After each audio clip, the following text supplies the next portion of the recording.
जाग तुझको दूर जाना, जाग तुझको दूर जाना। ये महादेवी वर्मा जी की वो पंक्तियां हैं जो मेरे पिताजी मुझे अक्सर सुनाया करते हैं। और इसको उन्होंने तब लिखा था जब वो अंधेरे में फंस गई थी, जब उनको लग रहा था कि ये बड़ा मुश्किल है और उनको उठना पड़ेगा, वो सो रही हैं।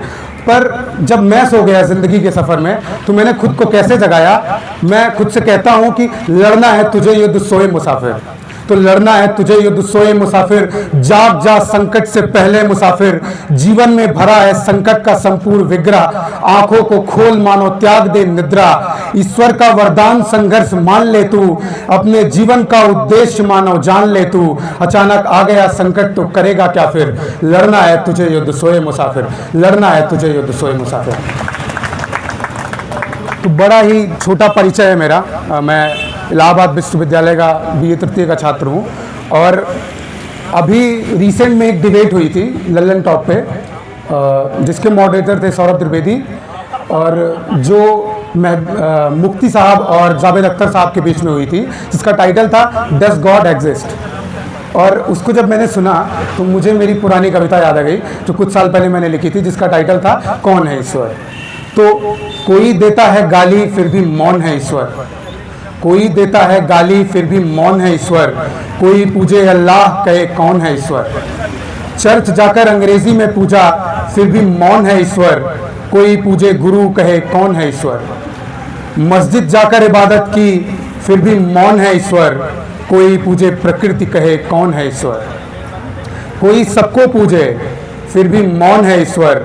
कोई किसी को ना पूजे कहे कौन है ईश्वर। इंसानों ने इंसानियत त्यागा फिर भी मौन है ईश्वर। जंतु बख्श के मानो कहे मैं हूँ ईश्वर। यह सब देखकर भी मौन है ईश्वर।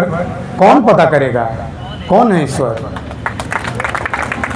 मुझे ये अच्छा लगा कि कविता के बीच में आपने ताली नहीं बजाई, क्योंकि जब ताली बजती है तो उन्माद हावी हो जाता है हम सभी पे, और हम कविता को ध्यान से नहीं सुनते हैं। तो सब मैंने जैसे कहा कि सब अलग अलग ईश्वर मानते हैं, कोई मस्जिद में मानता है, कोई मंदिर में मानता है, कोई पेड़ को पूजता है। और मेरा ये मानना है कि पेड़ में वो सारे गुण होते हैं जो ईश्वर में होते हैं।